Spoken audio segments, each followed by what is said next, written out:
Hello students, आज जो है हम लोग class 10 chapter number 1 chemical reaction and equations को पढ़ेंगे। पहला टर्म है हमारा chemical reaction. What is chemical reaction? तो इस टर्म को समझने से पहले हम लोग को कुछ बेसिक का ज्ञान होना ज़रूरी है। आज सबसे पहले हम लोग डिस्कस कर लेते हैं केमिकल चेंज, जो कि हम लोगों ने पहले ही पढ़ चुका है। ठीक है, तो पहला है केमिकल चेंज। केमिकल चेंज एक एग्जाम्पल के तौर पे समझते हैं। Burning paper.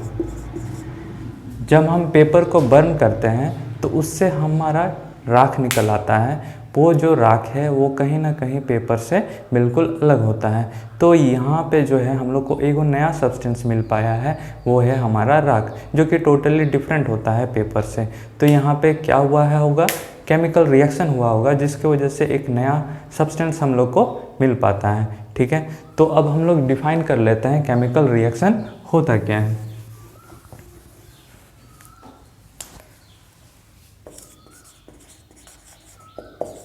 Chemical reaction, the chemical reaction is the process in which new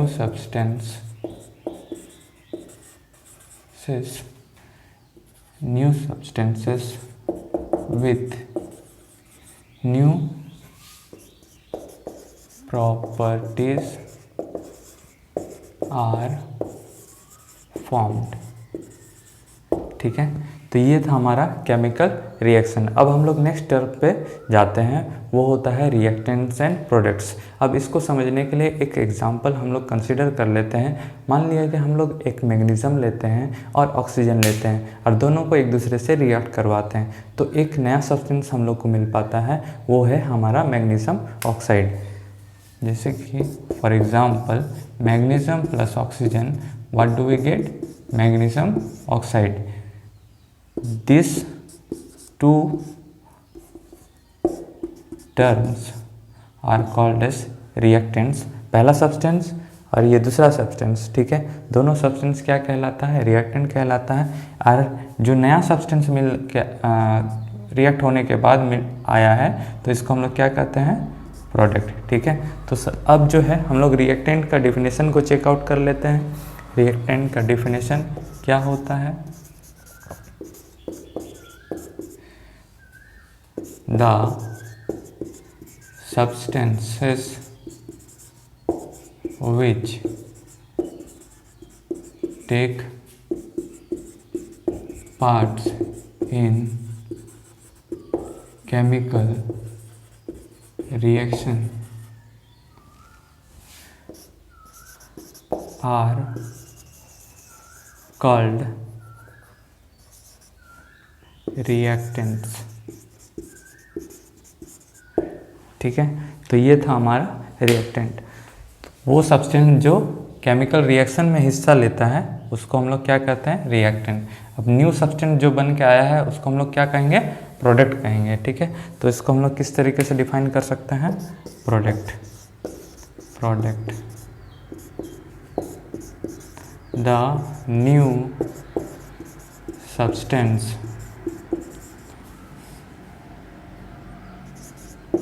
which are formed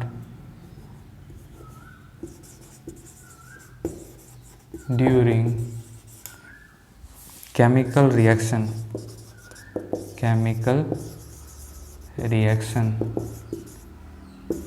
are called products। तो ये था हमारा 3 टर्म। पहला था हम लोग का chemical reaction, second reactant, third product. ठीक है, अब आता है हमारा फोर्थ टर्म, और फोर्थ टर्म हम लोग पढ़ने वाले हैं precipitate. What is precipitate? Precipitate is the solid product which is formed during the chemical reaction and this gets separates out from the solution। तो कहीं ना कहीं प्रेसिपिटेट सॉलिड प्रोडक्ट होता है जो कि सॉल्यूशन से अलग हो जाता है, ठीक है। तो इसको हम लोग किस तरीके से डिफाइन कर सकते हैं, the solid product which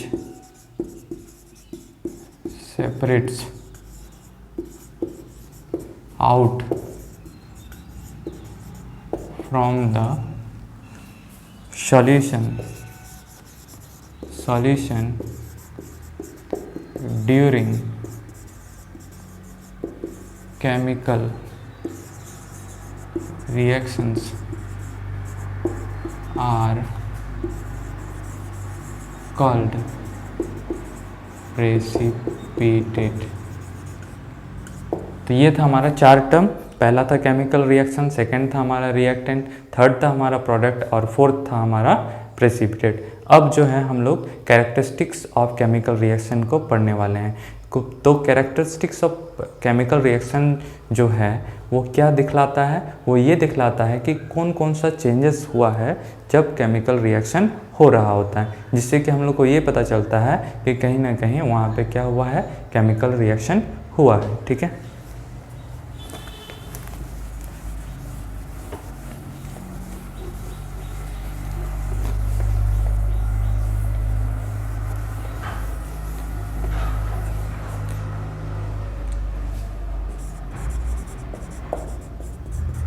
Characteristics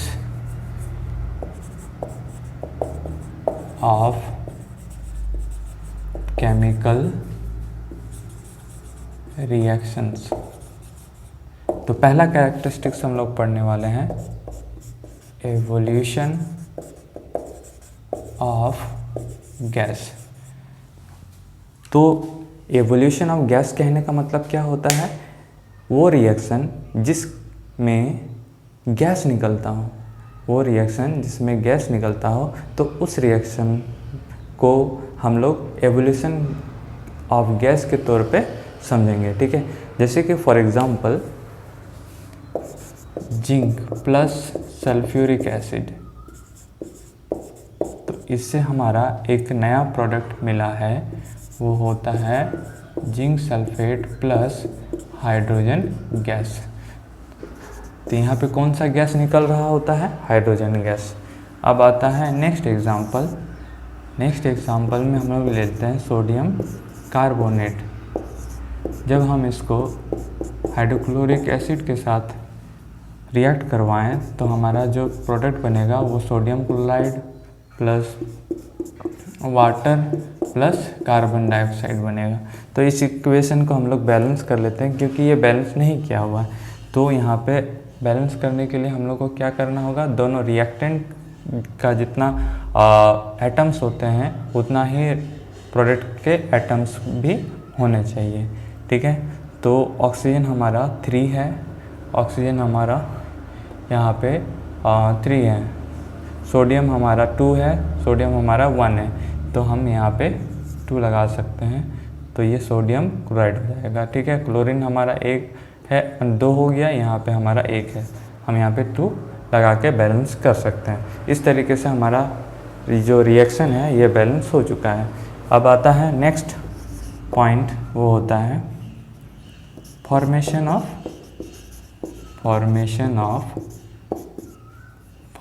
of precipitate.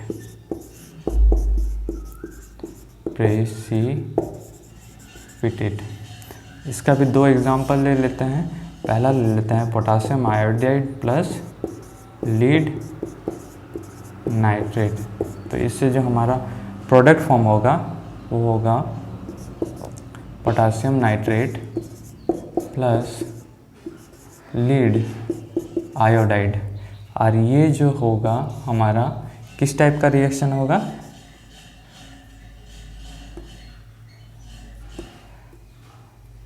Precipitate जो फॉर्म होगा ये येलो कलर का प्रेसिपिटेट फॉर्म होगा, येलो कलर प्रेसिपिटेट।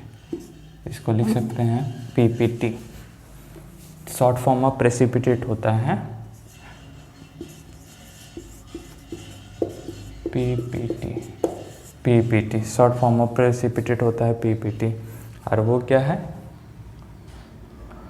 वो है हमारा लीड आयोडाइड। ठीक है, अब नेक्स्ट एग्जांपल ले लेते हैं हम लोग। तो देखिए फॉर्मेशन ऑफ द प्रेसिपिटेट हम लोग डिस्कस करते हैं।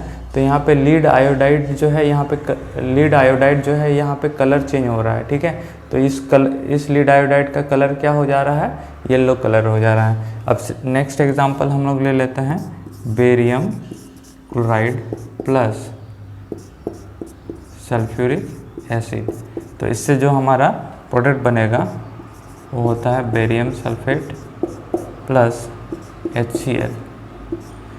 इसको बैलेंस कर लेते हैं, बस यहाँ पे हम लोग को 2 लगाना पड़ेगा क्योंकि हाइड्रोजन 2 है, क्लोरीन भी 2 है। तो यहाँ पे ये जो प्रेसिपिटेट बन रहा है, ये कौन सा कलर का प्रेसिपिटेट बन रहा है, ये हो रहा है हमारा वाइट कलर प्रेसिपिटेट। तो ये था हमारा फॉर्मेशन ऑफ प्रेसिपिटेट का 2 एग्जाम्पल। अब हम लोग नेक्स्ट पॉइंट पे जाते हैं, वो होता है हमारा चेंज इन कलर। ठीक है, चेंज इन कलर। तो पहला एग्जाम्पल चेकआउट कर लेते हैं, पोटासियम पर मैग्नेट, पोटासियम पर मैंगनेट। ठीक है, पोटासियम पर मैंगनेट को जब हम सिट्रिक एसिड के साथ रिएक्ट करवाएं, सिट्रिक एसिड, तो जो हमारा सॉल्यूशन आएगा वो होगा कलरलेस। ठीक है, तो ये जो पोटासियम परमैंगनेट, इसका जो कलर होता है पर्पल होता है। जब हम सिट्रिक एसिड के साथ रिएक्ट करवाते हैं तो अल्टीमेटली जो कलर चेंज होता है वो होता है कलरलेस बन जाता है। ठीक है, सॉल्यूशन। नेक्स्ट एग्जांपल ले लेते हैं हम लोग, पोटासियम डाइक्रोमेट, पोटासियम डाइक्रोमेट। जब हम इसको सल्फ़र डाइऑक्साइड के साथ रिएक्ट करवाएं तो जो सॉल्यूशन हम लोग को मिलता है वो होता है ग्रीन सॉल्यूशन। अच्छा, यहाँ पे कलर जो है पोटासियम डाइक्रोमेट का वो होता है ऑरेंज।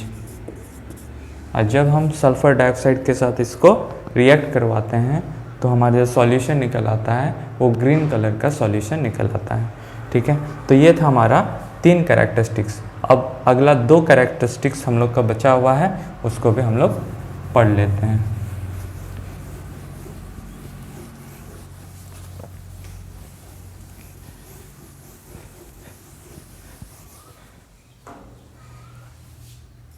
फोर्थ कैरेक्टरिस्टिक्स होता है हमारा चेंज इन टेम्परेचर। पहला example zinc plus sulphuric acid को ही ले लेते हैं। तो इससे रिजल्ट हमारा आता है zinc sulphate plus hydrogen gas. तो इस रिएक्शन को हम लोग क्या कहते हैं, एक्सोथर्मिक रिएक्शन। क्यों? क्योंकि यहाँ पे टेम्परेचर राइज होता है।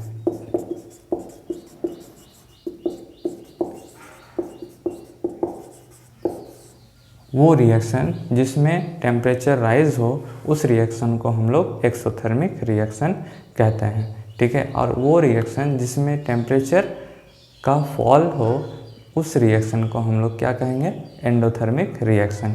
तो ये तो था हमारा exothermic reaction.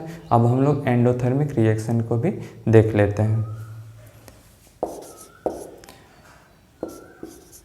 Barium hydroxide plus ammonium chloride, जब हम इसको रिएक्ट करवाते हैं तो बेरियम क्लोराइड बनता है प्लस अमोनिया बनेगा NH3 प्लस वाटर। ठीक है, तो ये जो है हमारा इक्वेशन बैलेंस नहीं है। इसको हम लोग इक्वेशन को बैलेंस कर लेते हैं। 2 हाइड्रोजन पे भी 2 लगा सकते हैं। तो हाइड्रोजन 4 2 जा 8 और यहाँ पे 2 10 हो गया, ठीक है। 3 2 जा 6 और 2 3 2 जा 6 और 4, ठीक है। 2 ऑक्सीजन 2 ऑक्सीजन। तो इस तरीके से ये जो इक्वेशन है हमारा ये बैलेंस हो चुका है। अब जो है हम लोग 5th पॉइंट पे जाते हैं, ठीक है। उससे पहले इस रिएक्शन को हम लोग कौन सा रिएक्शन कहते हैं? Endothermic reaction. एंडोथर्मिक रिएक्शन, क्योंकि इस रिएक्शन में टेम्परेचर का फॉल हुआ है, ठीक है। There is fall in temperature due to which it is called as endothermic reaction, ठीक है। नेक्स्ट आता है हमारा चेंज इन स्टेट। पहला एग्जांपल हम लोग ले सकते हैं Zn प्लस H2SO4, तो zinc sulphate plus hydrogen gas. तो यहाँ पे क्या हुआ है, अब हम लोग को ये जो है एक था सॉलिड एक था एक्वस फॉर्म, ठीक है। तो इससे हमारा जो प्रोडक्ट आया है वो जो है गैस का फॉर्म में आया। तो यहाँ पे क्या हो रहा है, चेंज इन स्टेट हो रहा है, ठीक है। नेक्स्ट एग्जांपल ले लेते हैं, जैसे कि for example NH3 plus HCl। तो इससे जो है हम लोग को रिजल्ट मिल रहा है वो होता है अमोनियम क्लोराइड, जो कि सॉलिड है। ये दोनों ही गैस का फॉर्म में लिया गया है, ठीक है। जब अमोनियम गैस और हाइड्रोक्लोरिक गैस को हम कंबाइन करते हैं तो हमारा जो प्रोडक्ट आता है वो अमोनियम क्लोराइड बनता है, और वो जो है हम लोग को सॉलिड स्टेट में मिलता है, ठीक है। तो ये था हमारा 5 कैरेक्टरिस्टिक्स जो कि हम लोग ने कंप्लीट कर चुका, ठीक है। और आपको अगर ये वीडियो अच्छा लगा हो तो ज़रूर लाइक करें। और ये था हमारा पार्ट 1, ठीक है। अब टॉपिक जो है हम लोग नेक्स्ट पार्ट में कंप्लीट करने वाले हैं इस चैप्टर का। ओके, तो आज का क्लास यहीं पे एंड करते हैं। Thank you.